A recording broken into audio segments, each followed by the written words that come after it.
சிவசங்கரா தேவனே ஸ்ரீ சிவசங்கரா தேவனே. Question from Ravishankar கல்யாணகிருஷ்ணன். பொதுவாக தெய்வங்களுக்கு மூலமந்திரம், ஹோமம், ஜபம், அர்க்யம் செய்வார்கள். நமது பூரண பிரம்மம் சுவாமிக்கு எப்படி இந்த 3 பூஜை செய்ய வேண்டும் என்று தயவு செய்து விளக்குங்கள். ஒவ்வொரு கோயிலுக்கும் ஒரு சிஸ்டம் இருக்குது, வர்ஷிப் இருக்குது. இப்போது நார்மலாக இந்த இடங்களில் கோயிலெல்லாம் இருக்கு இல்லையா, மற்ற இடங்களில் கோயிலெலாம் இருக்கு இல்லையா, அதெல்லாம் வந்து பிராமண பிரதிஷ்டைன்னு சொல்லுவாங்க. என்ன, நீங்கள் உங்கள் ஊரில் இருக்கிறவங்கெல்லாம் சேர்ந்து ஆளு கொஞ்சம் பணம் போட்டு ஒரு பில்டிங் கட்டுவீங்க. அந்த பில்டிங் கடவுளுக்காக காட்டினா அதுக்கு பேர் கோயில், ராஜா காட்டினா அரண்மனை, ஓலையில் காட்டினா குட்ஸை, எல்ஐஜி ஃப்ளாட்டு, எம்ஐஜி ஃப்ளாட், அந்த மாதிரி கோயிலுன்றது ஒரு பில்டிங், தட்ஸ் ஆல். அதுக்குள்ளே நீங்கள் ஒரு கல்லை மகாபலிபுரத்துலேருந்தோ பூம்புகார்லேருந்தோ வாங்கிட்டு வந்து வைக்கிறீங்க. ஆயிருங்க என்ன பண்ணுவாங்க, கலாகர்ஷனும் பேர், ஒரு யாகம் வளர்த்து அந்த யாக நெருப்புலேருந்து ஒரு தர்மப்புல்லை கட்டி அந்த கோயில் சிலைக்கு கொண்டு போய் சுற்றி விடுவாங்க. இவங்க தர்மப்புல்லில் மந்திரம் சொல்லி ஒவ்வொரு 64 கலைகள் இருக்குது ஒரு சிலையில், அதை வந்து அந்த சிலையில் இவங்க ஆவாகனம் பண்ணுவாங்க. அதுக்கப்புறம் என்ன பண்ணுவாங்க, அந்த கும்ப தண்ணி இல்லையா, அதை சாமி சிலைக்கு நீராக மேலே எலக்ட்ரிக்கல் கண்டக்டர்னு பேர், காப்பர் அந்த மாதிரி ஏதாவது ஒரு எலக்ட்ரிக்கல் கண்டக்டிங் மெட்டீரியலில் கும்பம் பண்ணிவிட்டு 7, 11, 3 அந்த மாதிரி கணக்கு இருக்குது, ஒன்று கூட இருக்குது. இந்த யாகம் வளர்த்த கலச தீர்த்தத்தை கொண்டு போய் அந்த கும்பத்து மேலே ஊற்றி, அது சாமி தலைக்கு மேலே இருக்கும், அங்கே ஊற்றிட்டு அதுதான் கும்பாபிஷேகம் குடமுழுக்குன்னு சொல்கிறது. அதை கொண்டாந்து கீழே இருக்கிற சிலைக்கும் பரிவார தேவதைகளும் ஊற்றுவாங்க. இந்த மாதிரி நீங்கள் கட்டுற கோயிலில் நீங்கள் கல்லை கொண்டாந்து வச்சு அதை மந்திர உச்சாரணம் பண்ணி அதை சார்ஜ் பண்ணுறீங்க இல்லையா, அது 12 வருஷத்துக்கு தாக்கு பிடிக்கும்ன்றது ஐதீகம். அந்த மாதிரி ஒரு தடவை பண்ணிங்கன்னா 12 வருஷம். ப்ரொவைடட் ஜனங்க வந்து கும்பிட என்னாகும், அந்த கல்லில் இவங்க சேர்த்து வச்சுக்கிற எனர்ஜி, நீ செல்ஃபோன் பேசிக்கின்னு இருந்தால் என்ன சொல்வேன், இது சார்ஜ் இறங்கிடுச்சு நான் சார்ஜ் பண்ணின்னு வர்றேன்ற இல்லையா, அந்த மாதிரி அந்த கோயிலுக்கு இருக்கிற சிலையோட சார்ஜ் குறையும். தினம் கும்பிட இவங்க டெய்லி யாகம் வளர்க்கணும், டெய்லி அந்த கலச தண்ணி கொண்டு போய் சாமி மேலே விடணும், அதுக்குள்ளே பூஜைலாம் பண்ணாதான் அந்த கல்லில் இருக்கிற எனர்ஜி குறையாமல் இருந்துக்கிட்டே இருக்கும். இது வந்து கலாகர்ஷண முறையில் 12 வருஷத்துக்கு ஒருக்கா நீங்கள் கட்டி செய்கிற இதெல்லாம். இன்னும் சில கோயில்கள் இருக்குது, அது யாராவது ஒரு மகான் சித்தர் அவர் இந்த உடலை விடணும்னு நினைக்கிற போது ஜனங்களுக்கு ஏதோ ஒரு வகையில் யூஸாக இருக்குன்னா அவருடைய ஸ்பிரிட் இல்லையா, ஜோதி, அதை கொண்டு போய் அந்த கல்லில் உட்கார வச்சுருவார். இது 2வது வழி.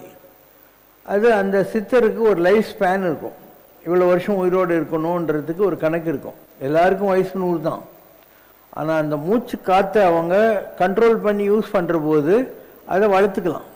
இப்போ நீ பேசிக்கின்னு இருந்தால் சார்ஜ் இறங்கிடும், பேசாத இருந்தால் சார்ஜ் இருக்குமா, அந்த மாதிரி தன் உடம்புல இருக்கிற சார்ஜை அவங்க ப்ரொடெக்ட் பண்ணுற போது அந்த கல்லில் அவங்க அனாயின் பண்ணி போயிருக்கிறது வேலை செய்யும். இது 2வது. 3வது, இப்போ நீங்கள் நங்கநல்லூரில் ஒரு பெரிய ஆஞ்சநேயர் சிலைக்குது பார்த்துக்கிறீங்களா, ரொம்ப உயரமாக இருக்கும். மடிப்பாக்கமா நங்கநல்லூர், அது எப்படி வந்துச்சுன்னா ராகவேந்திரன் ஒரு ஜோசியர், பழைய காலத்தில் அந்த விபி சந்திரசேகர்ன்று ஒரு மந்திரி இருந்தான், சோஷியலிஸ்ட். 54 MP தான் இருந்தாங்க அந்த ஆளை சப்போர்ட் பண்ணி.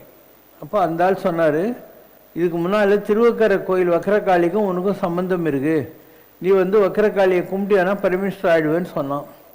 அதனால் சந்திரசேகர் திருவக்கரைக்கு வந்து வக்கரகாளியை கும்பிட்டு அந்த ஆள் 54 MP வச்சுன்னு பிரைம் மினிஸ்டர் ஆகிட்டான். அப்போ இன்னும் உனக்கு பவர் வர மாதிரி பண்ணுறேன்ட்டு இவங்க எல்லார்கிட்டையும் வசூல் பண்ணி நங்கநல்லூர் ஆஞ்சநேயர் கோயிலை கட்டினாங்க. இந்த மாதிரி ஒரு கோயில் கட்டுற போது அவங்க கேட்பாங்க, இந்த சிலையில் யாரை உட்கார வைக்கணுன்ட்டு. இப்போ வடநாட்டில் மலை மேலே எங்கேயோ இருந்தால் ஒரு பழைய காலத்து சிவன் கோயில், பூஜைலாம் இல்லாமல் இருந்துச்சு. அங்கே பூஜை இல்லாமல் இருக்கிறதுக்கு இவ்வளோ பெரிய கோயில் கட்டியிருக்காங்கன்னு சொல்லிட்டு அந்த ஸ்பிரிட்டை கொண்டாந்து இங்கே இறக்கிட்டாங்க. என்ன அது மீட்டிங், இவங்க ராகவேந்திரா டிசைட் பண்ணுறதில்ல, சித்தர்கள் டிசைட் பண்ணுவாங்க. ஸோ அந்த மாதிரி வந்துருக்கிறது தான் இங்கே இன்றைக்கி இருக்கிறது. அதே மாதிரி கலவைக்கு போனேன், நான் காஞ்சிபுரம் பக்கத்தில் கலவை, அங்கே கமலக்கண்ணி அம்மன் ஒரு கோயில் இருக்குது. நீ படுத்த மாதிரி ஒரு அம்மன் சிலை இருக்கும், ஒரு சிலை இருக்கும். அது என்னன்னா சச்சிதானந்த மூலியார்னு ஒருத்தர், கலவை சச்சிதானந்த மூலியார். அவர் ஊர் ஊராக சுற்றினுக்கிற போது ஒரு நாள் டயர்டாகுதுன்னு செஞ்சிக்கோட்டை கீழே இருக்கக்கூடிய அந்த அம்மன் கோயில், கமலக்கண்ணின்னு பேர், அது அங்கே படுத்துக்கினார் நைட்டு. இப்போ அந்த சிலை இவர் கணவர் வந்து சொல்லிச்சு, இந்த இடத்துல ராஜா தேசிங் டைமுக்கு அப்புறம் என்னை யாருமே கும்பிட்றதில்ல, நான் உடம்புக்குள்ளே வந்து சில சக்திகளை கொடுக்குறேன், அதை வச்சு எனக்கு ஒரு நல்ல இடத்துல ஒழுங்காக கோயில் கட்டுன்னு அப்படி ஒரு உடம்புக்குள்ளே வந்துச்சு. அந்த கமலிக்கண்ணி அம்மனை யாரெல்லாம் கும்பிட்டுருப்பானோ அவனும் உலகத்தில் பிறந்திருப்பான்ல. அப்போ அந்த அட்ராக்ஷனில் அவங்க அந்த சாமியார்கிட்ட போவாங்க, இவர் ஒரு வாக்கு கொடுப்பாரு, அவங்களுக்கு நடக்கும், அவங்க துட்டு கொடுப்பாங்க. இது மாதிரி எல்லாருக்கிட்டேயும் வந்த வசூல் பணத்தை வச்சு அவர் கமலக்கண்ணி அம்மன் கோயில் கட்டினார். இன்றைக்கும் இருக்குது, நீ போய் கலவையில் பார்க்கலாம். இப்படி ஒவ்வொரு கோயிலும் ஏற்கனவே இருந்த ஒன்று பூஜை இல்லாது இருக்கிற போது தான் விருப்பப்பட்டு வர்றது, இந்த மாதிரியும் இருக்குது. இன்னும் சிலது நடமாடும் கோயில்னு பேர். நீங்கள் வந்து வள்ளிமலை போனீங்கன்னா அதில் 4வது மண்டபம் பழைய மாதிரியே இருக்கும், பழைய காலத்து கல்லுங்கள்லாம் வச்சு. 1, 2, 5வது மண்டபம்லாம் நல்லா மாடர்னாக கட்டியிருப்பாங்க, இதில் கான்கிரீட்லாம் பண்ணி. ஏன்னா கிருபானந்த வாரியார் சுவாமிகள் அந்த கோயிலுக்கு திருப்பணி பண்ணார். அப்போ அந்த பழைய மண்டபம் இன்றைக்கி அப்படியே இருக்கு இல்லையா. அப்போ அந்த மேஸ்திரி அந்த இடத்த தோணுனா ஒரு ஆள் நிஷ்டையில் உட்காந்துக்கிறாரு, உள்ளே அப்படியே விளக்கு எரிஞ்சுனுக்குது, சமராணி போக வருது, இவன் பார்த்து ஊந்துடுறான்னு. அப்போது வாரியார் சுவாமிகிட்ட சொல்கிறாங்க, அவர் வந்து தண்ணி தெளித்து அவனை எழுப்புறாரு. அவன் சொல்கிறான், உள்ளே யாரோ உட்காந்துக்கிறாங்க சாமி. சரி, யாரோ ஒரு மகான் இந்த இடத்துல உட்காந்துருக்காரு, டிஸ்டர்ப் பண்ணாதீங்கன்னு வாரியார் அப்படியே மூட சொல்லிட்டார். இது என்ன கணக்கு? யாரோ ஒரு மகான் வள்ளிமலைக்கு போகிறவன் என் தலை மேலே யாரெல்லாம் போகிறானோ அவனுக்கெல்லாம் நல்லது நடக்கணும்னு அந்த இடத்துல உட்காந்து தவம் பண்ணியிருக்கிறார். அந்த இடத்துல அவங்க தலை மேலே நடந்து போகிறவங்களுக்கெல்லாம் நல்லது நடக்கும்ன்ற மாதிரி. இப்படி சில பேர் ராஜகோபுரத்தில் வந்து உட்காந்துக்குவாங்க, ஏதாவது ஒரு பழைய காலத்து கோயிலில் ராஜகோபுரத்தில் ஒரு கோயில் சிலையில் வந்து உட்காந்துக்குவாங்க. இப்படியெல்லாம் ரூல்ஸ் இருக்கு. இது எல்லாத்தையும் சொல்லி முடிச்சிட்டுனா இப்போ நம்ம கோயிலை பற்றி ஏதோ கேள்வி கேட்டிங்க. இந்த மாதிரி கோயில் என்ன, ஒரு ஜீவன் முக்தி அடைந்த ஒரு ஆத்மா வாழ்கிற காலத்திலே அவங்க உடம்புலேருந்து அவங்க ஆத்மாவை தனியாக பிரிச்சிடணும், உடல் வேறு ஆத்மா வேற பிரிச்சிடணும். அந்த மாதிரி எனக்கு 26 ஜனவரி 1984 நடந்துச்சு. என் உடம்பு வேற ஆத்மா வேறவா நான் பார்த்துட்டேன். நம்ம கோயிலில் இருக்கிறது வந்து ஒரு ஜீவன் முக்தனான ஒரு ஆத்மா, அது கல்லையும் இருக்குது எங்கிட்டையும் இருக்குது. எப்படி ஒரு டிவி ரிமோட்டு, டிவிலையும் நீ ஆன் ஆஃப் பண்ணலாம், ரிமோட்லேயும் பண்ணலாம். அந்த மாதிரி இதுவும் அதுவும் ஒன்று தான். நம்ம பூர்ணபிரம்மம் கோயிலில் இருக்கிற சாமியும் நானும் ஒன்றே தான். இது வந்து ஆர்கானிக், உயிர் துடிப்போடு இருக்குது. அதனால் இந்த கோயிலுக்கு நீ என்ன பூஜை பண்ணாலையும் பண்ணலன்னாலையும் யாகம் வளர்த்தாலையும் வளர்க்கலனாலையும் நான் ஒன்று உணவு பருகு நீர் தின்னும் வெற்றிலைன்னு சொல்லி உள்ளுக்குள்ளே மந்திரம் சொல்லிகிட்டே இருக்கேன் இல்லையா. நான் எவ்வளோ பூஜை பண்ணுறேன், எத்தனை யாத்திரை பண்ணிருக்கேன், அதுதான் அதெல்லாம் இந்த கல்லில் இருக்கும். அதனால் நீங்கள் இந்த கோயிலில் பூஜையே பண்ணலனாலும் இந்த கோயிலில் சார்ஜ் இருந்துக்கிட்டே தான் இருக்கும். இதுதான் ரகசியம். இது வந்து எல்லாருக்கும் நடக்காது இல்லை. நடமாடும் கோயில் படமாடும் கோயில்ன்றது இந்த கன்செப்ட் தான். இந்த மாதிரியான கோயில்கள் ரொம்ப கம்மி. ஒரு உயிர் துடிப்புள்ள ஒரு மகான் தன்னுடைய ஆற்றலை ஒரு கல்லுக்குள்ளே வச்சு தானும் அதே நேரத்தில் ஆப்ரேட் பண்ணுற ஒரு வித்தை. இது ரொம்ப ரேர் இந்த மாதிரி இருக்கிறவங்க. எப்படி நடக்குதுன்னா, நான் ஐயப்பசாமி கோயில் கட்டினேன் அண்ணா நகரில். அப்போ எனக்கு இந்த டெத் எக்ஸ்பீரியன்ஸ் கிடச்சிச்சு. இது ஆன உடனே நான் ஒரு 5 வருஷ காலம் காட்டுக்கு போயிட்டேன். போயிட்டு நீ உன் பணத்தை ஏதோ பேங்க்லெல்லாம் போட்டு வச்சுருக்க, ஞாபகம் வச்சுன்னா அந்த பேங்க்குக்கு போய் அந்த பேங்க் மேனேஜர் கோஆப்ரேட் பண்ணி பழைய லெட்ஜர்லாம் தேடி பார்த்தா உன் அக்கௌண்ட்டில் எவ்வளோ பணம் எவ்வளோ வட்டியோட இதுன்னு தெரியுமா. அந்த மாதிரி சிவசங்கர் இதுக்கு முன்பிறவிகளில் என்னெல்லாம் செஞ்சாரோ அந்த தவமெல்லாம் இருக்கும். அதெல்லாம் வந்து கணக்கு கொடுப்பாங்க, வட்டியோடு கொடுப்பாங்க. ஸோ அந்த அனுபவம் வர்றபோது 88 இருந்து 84 இருந்து 88 வரைக்கும் நான் மகேந்திரகிரி காடு, தாய்ப்பாதம், மருத்துவால் மலை, அங்கே இங்கே எல்லா காட்டையும் சுற்றிக்கின்னு இருந்தேன் நான். ஸோ எங்கெல்லாம் என்னுடைய பழைய தவம் இருந்ததோ அதெல்லாத்தையும் நான் திருப்பி வாங்கினேன். 88க்கு அப்புறம் சாமி சொன்னார், விஸ்ரீ சாமியார், நீ போய் உன் குடும்பத்து டியூட்டியெல்லாம் ஒழுங்காக பண்ணு, இல்லைன்னா இன்னொரு பிறவி வந்து தொலையும்னு சொல்லிட்டாரு. அதனால் வந்தோம், எல்லாம் அதெல்லாம் வேறு எக்ஸ்பீரியன்சஸ். இப்போது ஆரம்ப காலத்தில் நான் வந்து மண்ணடி ஜனங்களெல்லாம் பார்த்துன்னு இருந்தேன் இல்லையா. ஆல்மோஸ்ட் 88 ஆரம்பித்து 96 வரைக்கும் ஜனங்களை அங்கே பார்ப்பேன். சாதாரணமாக ஒரு கவுன்சிலிங் ரூம் மாதிரி ஒரு கேபின் இருக்கும். அந்த கண்ணாடியில் நீ வெளியிலேருந்து என்னை உள்ளே பார்க்கலாம். அந்த மாதிரி ஒரு டேபிள் சேர், எதிரில் யாருன்னா குறை கேட்டு வரவங்க வருவாங்க. அந்த மாதிரி 96 பெசன் நகருக்கு வந்தோம். 3 மாதம் முன்னே தான் இருந்தோம். அதுக்கப்புறம் நீலாங்கரை இடத்த வாங்கி அங்கே நான் பண்ணோம். இப்போ 96லேருந்து 99 வரைக்கும் ஆல்மோஸ்ட் 2000 வரைக்கும் வச்சுக்கோ. அங்கே கோயிலெலாம் கிடையாது, என் உடம்பு தான் கோயில். எனக்கே தான் 400 மாலை போடுவாங்க, கற்பூரம் காட்டுவாங்க, ஊதுத்தி பண்ணுவாங்க. அந்த மாதிரி நானே தான் அந்த இடத்துல ரொம்ப பெரிய ஒரு விஷயத்தை நான் போதிக்க ஆசைப்பட்டேன். ஆர்கானிக் எனர்ஜி, உயிர் துடிப்புள்ள இறையாற்றல். அது அவ்வளோவா மக்களுக்கு புரியாமல் போகுது. அதனால் இந்த இடத்த வாங்கி இங்கே இந்த பூர்ண பிரம்மம் சிலையை கொண்டாந்து வச்ச போது நான் என்ன பண்ணேன், என்னுடைய உடம்பில் இருக்கிற எனர்ஜி இந்த கல்லுலேயும் வச்சேன். அப்போ ஒரு கொட்டேஷன் சொன்னேன். அன்னைக்கு தூணியில் இருந்த ருத்ர சக்தி பிரகலாதனுக்காக நரசிம்மமாக வெளிப்பட்டது. அந்தியம்போதில் அறிவுருவாகி, அதாவது தூணில் இருந்தது ஸ்தூலத்துக்கு வந்துச்சு. இப்போ வந்து ஸ்தூலத்திலிருந்து தூணில் வைக்கிறேன் நான். இது ஸ்தூலம். இதில் இருக்கிறத நான் கல்லில் வைக்கிறேன். கல்லில் பார்க்க முடிந்தவர்கள் கல்லில் பாருங்கள், என் சொல்லில் பார்க்க முடிந்தவர்கள் என் சொல்லில் பாருங்கள், எப்படியாவது கடை தேறினால் சரி அப்படிங்கிற வார்த்தையை நான் பயன்படுத்தினேன். அதனால் இப்போது இந்த கோயிலுடைய விசேஷம் என்னென்னா, ఇక్కడ ఉండే పాండురంగడు అక్కడ ఉన్నాడుன்ற மாதிரி அங்கே இருக்குது, இங்கே இருக்குது, இங்கே இருக்குது, அங்கே இருக்குது. இப்போ நான் பண்ணுற பூஜை, நான் பண்ணுற ஜபம், யாகம் எல்லாத்தினுடைய எனர்ஜியும் இங்கேயும் இருக்கும், அங்கேயும் இருக்கும். அதனால் நீங்கள் என்ன பூஜை பண்ணாலையும் பண்ணலன்னையும் இந்த ஆற்றலை கம்மி பண்ண முடியாது.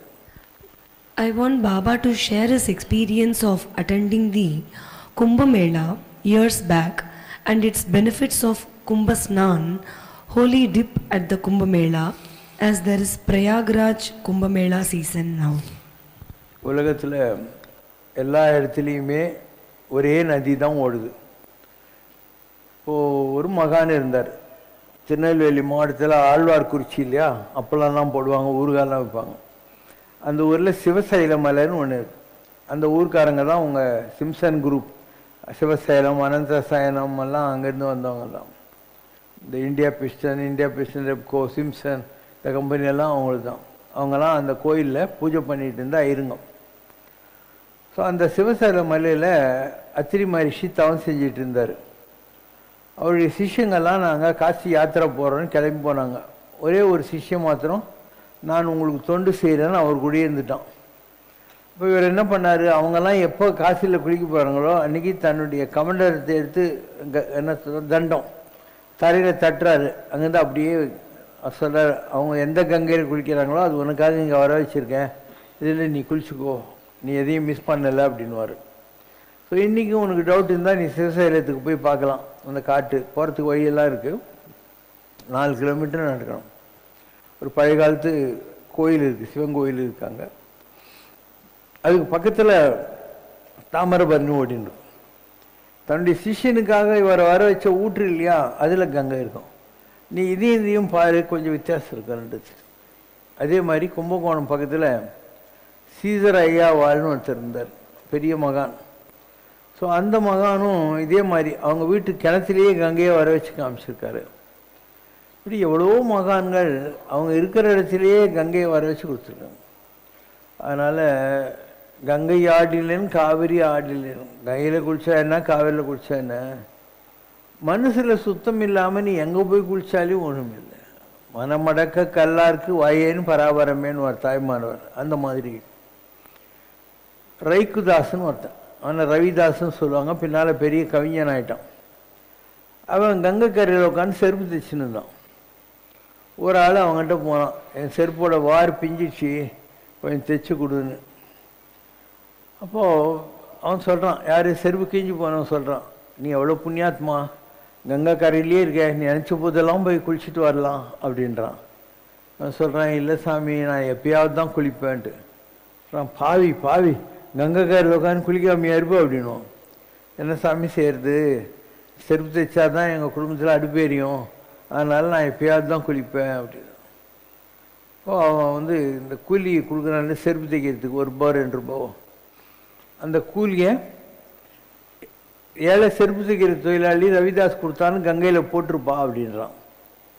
இவனும் தொலையுதுன்னு வாங்கின்னு போகிறான். இவன் ரவிதாஸ் கொடுத்ததுன்னு போடுறான்னா, அப்போ கங்கை தாய் 2 கையோடு வந்து அதை வாங்கின்னு கும்பிடுறான். கும்பிட்டுட்டு நான் கொடுத்தேன்னு சொல்லி இந்த தங்க வளையலை அவங்ககிட்ட கொடு அப்படின்னு. இவன் திருடன், நம்ம எதுக்கு அவனுக்கு கொடுக்கணும்னு சொல்லாமல் ஓடிவிட்டான். அதை அப்படியே விற்று கடைசியில் ராணிக்கிட்ட போச்சு. ராணி இந்த வளையல் நல்லா இருக்குது, எனக்கு 2வது வளையல் வேணும்ன்ட்டான். உடனே மேலேருந்து திருப்பியும் தேடுறாங்க 2வது வளையலுக்கு. வேறு வழியில் இவன் மாட்டினான். அதனால் ரவிதாஸ் கிட்ட போய் காலில் விழுந்து, நான் மன்னிச்சிடு, தெரியாமல் தப்பு பண்ணிட்டேன், இப்போ என் கழுத்தையே வெட்டுவாங்க போல இருக்குது, நீ தான் 2வது வளையலையும் வர வச்சு கொடுக்கணும் அப்படின்னு. சாமி, நான் பிஸியாகிறேன்னு உனக்கு சொன்னேன், உனக்காக இரு வேணா கேட்குறேன்னு. செருப்பு தைக்கிறதுக்கு ஒரு மண்ணு பாத்திரம் இருக்குல்ல, அதில் தோலெல்லாம் ஊற வைப்பாங்கல்ல, அந்த அழுக்கு தண்ணியில் கையை விட்டுட்டு கங்கை தாயை இவன் கஷ்டப்படுறான், அடுத்த வழியையும் கொடுத்து தொலைன்றான். அடுத்த வழி அப்போது கங்கையிலேயே குளிக்காத யோக்கியமாக இருக்கிற ரவிதாஸ் என்ற செருப்பு தைக்கிற தொழிலாளி நல்லவனா, இல்லை அவங்ககிட்ட இருக்கிற வலையில திருடின்னு போய் காசு பண்ணணும்னு நினைக்கிற இந்த மாதிரி ஆஷாட புதிகள் எல்லாம் நல்லவங்களா நீ சொல். அதே மாதிரி காஞ்சிபுரத்தில் கைலாசநாதர் கோயில் கற்கோயில் கட்டினா ஒரு பல்லவ ராஜா.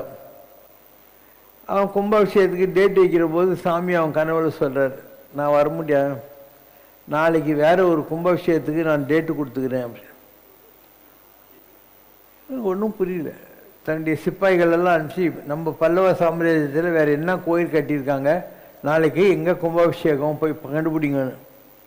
எங்கேயுமே இல்லை. மரத்தடியில் ஒரு நாயனார், பூசலார் நாயனார்னு பேர், அவர்கிட்ட போய் சிப்பாய் கேட்குறான், ஏன் சாமி இந்த ஏரியாவில் எங்கேயாவது இன்றைக்கி கோயில் கட்டி கும்பாபிஷேகம் நடக்குதா அப்படின்னா. சொன்னார், அந்த பைத்தியக்காரன் அப்படியா சொன்னான்னாராம்.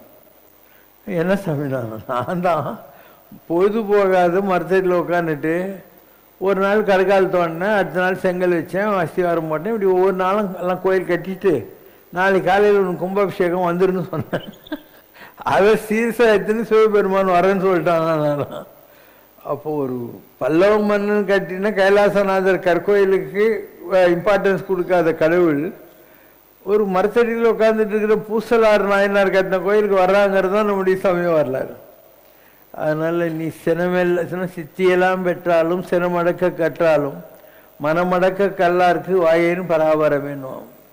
அதனால் அந்த மாதிரி உயர்நிலைகளை தொட்டவங்க மனசுக்குள்ளேயே கோயில் கட்டினாலையும் பூஜை தான், மனசுக்குள்ளேயே பூஜை பண்ணாலையும் அதுக்கு பவர் ஜாஸ்தி தான். அதனால் மனசுக்குள்ளேயே நீ கங்கையில் குளிக்கிறேன்னு நினச்சாலையும் அது கங்கையில் குளிச்சதுக்கான பலன்தான். நீங்கள் இதில் டவுட்டே உங்களுக்கு தேவையில்லை. உலகம் பூராவும் ஒரே நதி தான் ஓடுது. அந்த ஒரு ஆறு இல்லை ஒரு கடல் ஒரு நதிக்கு தான் நீ Atlantic Ocean, Pacific Ocean, Bay of Bengal, Arabic வளைகுடா அண்டு இந்து மகா சமுத்திரம், ரெட் சி, எல்லா பேரும் நீ வச்சது தானே. இல்லைன்னா ஒரே ஒரு சமுத்திரம், அந்த சமுத்திரத்துக்கு நடுவில் பூமி இருக்குது, அவ்வளோதானே. 75-80 பங்கு தண்ணி, ஒரு 20 பங்கு பூமியும் மலைகளும் இருக்குது நாட்டில். அதனால் இதெல்லாம் பக்தியினால் நீ தெரிந்து கொள்ளக்கூடிய நிலைகள். இந்த ரிச்சுவல்ஸில் ஒன்றும் இல்லை. ஒரு பக்தி சுத்தமில்லாத ஒரு சடங்குகளால் ஆவது ஒன்றும் இல்லை.